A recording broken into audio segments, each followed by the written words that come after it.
Sa kamay pa lang, nagpakasuli, siguradong makinis ang pader nyo. Kasayaw pa lang, depreneryo, siguradong ma-inlove ka na.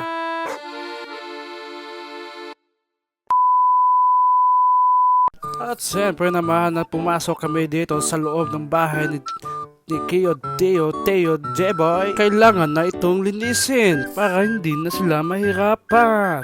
Ayan, pumasok na, sumakan na si Pagkasole. Tingnan natin ang sa gilid kung malinis na. At siyempre ako naman dyan naglinis para may ambag naman tayo. Tumatawa naman si Ameng, parang nihisipan niya gustong kabitan ng bagong linya ng kuryente para malaki ang gastusin ng may-ari nito. Ang sabi niya, wag na lang daw, kay parang nahihirapan ito sumaka sa taas. Man ay nag-check sa CR, pumunta doon, ay maganda pala ang CR nila.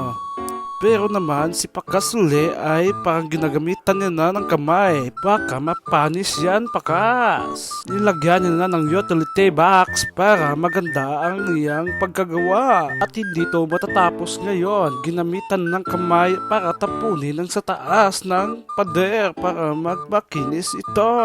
Bye! Mukhang may diskarte ito sa buhay. At syempre ngayon ko lang nalaman ito para may tindi ito. Pwede itong gayahin natin. Kung walang tools itong gamitin natin ng hiwagang kamay.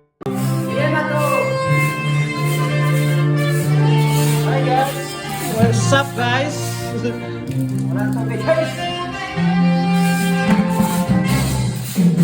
Hello na! Sa'yo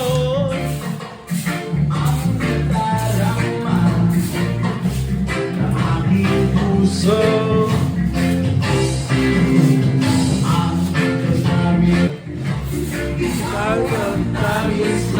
sagoy na tanaw. Ikaw ang buhay at pag-ibig, wala na lang iba. Sa aking puso'y tunay lang mag-isa. Di ko nakita, mawalay ka. Walay ka. At dahil sandali sa aking piling, kahit nabusan pa ang ibig ko.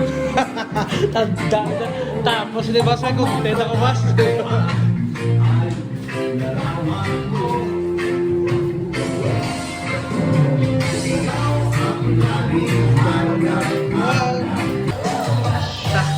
Bomba siya. Kami, ang kami.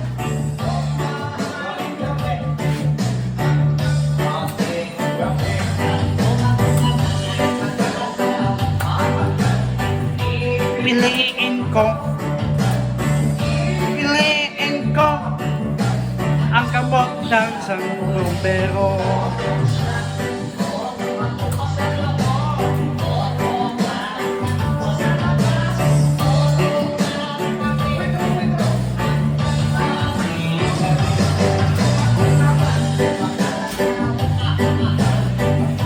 Piliin ko gamot. Kabalik pa. Oy, momo siya. Sabi ko'y hindi balik.